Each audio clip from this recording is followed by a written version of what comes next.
நம்ம ஒவ்வொருவரும் இன்றைக்கு இருக்கும் நிலையை மாற்றி வாழ்க்கையில் அடுத்த கட்டத்திற்கு காலடி எடுத்து வைக்க வேண்டும் என்று ஒவ்வொரு நாளும் உழைத்து ஓடிக்கொண்டிருக்கின்றோம்.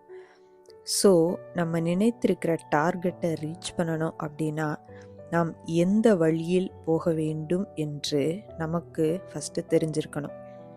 எக்ஸாம்பிள், பஸ்ஸில் ட்ராவல் பண்ணிகிட்டே இருக்கிறோம். திடீர்னு நிறைய பேர் அந்த குறிப்பிட்ட ஸ்டாப்பில் இறங்குறாங்க.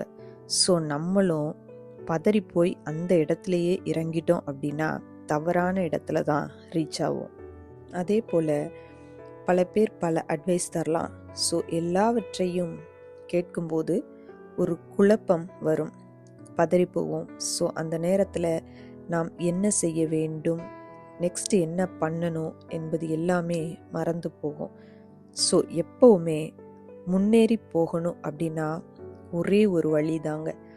இப்போ எங்கே இருக்கீங்க, நெக்ஸ்ட்டு எந்த இடத்துக்கு நீங்கள் போகணும், அதற்கு இடைப்பட்ட பாதை எவ்வளவு கடினமாக இருக்கும், அதை எப்படி சமாளிக்க போகிறீங்க, இதை மட்டும் தெளிவாக தெரிஞ்சிருந்தீங்கன்னா போதும். கண்டிப்பாக உங்களுடைய டார்கெட்டை நீங்கள் ரீச் பண்ணுவீங்க.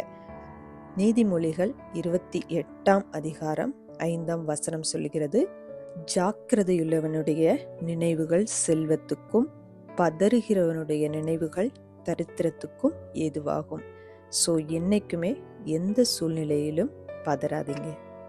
இந்த வீடியோ உங்களுக்கு பிடித்திருந்தால் லைக் பண்ணுங்கள், உங்கள் ஃப்ரெண்ட்ஸுக்கு ஷேர் பண்ணுங்கள். இன்னும் நம்ம சேனலை சப்ஸ்கிரைப் பண்ணலைன்னா மறக்காமல் சப்ஸ்கிரைப் பண்ணுங்கள். சைடில் இருக்கிற பெல் ஐக்கானை ப்ரெஸ் பண்ணுங்கள். மீண்டும் சந்திப்போம். நன்றி.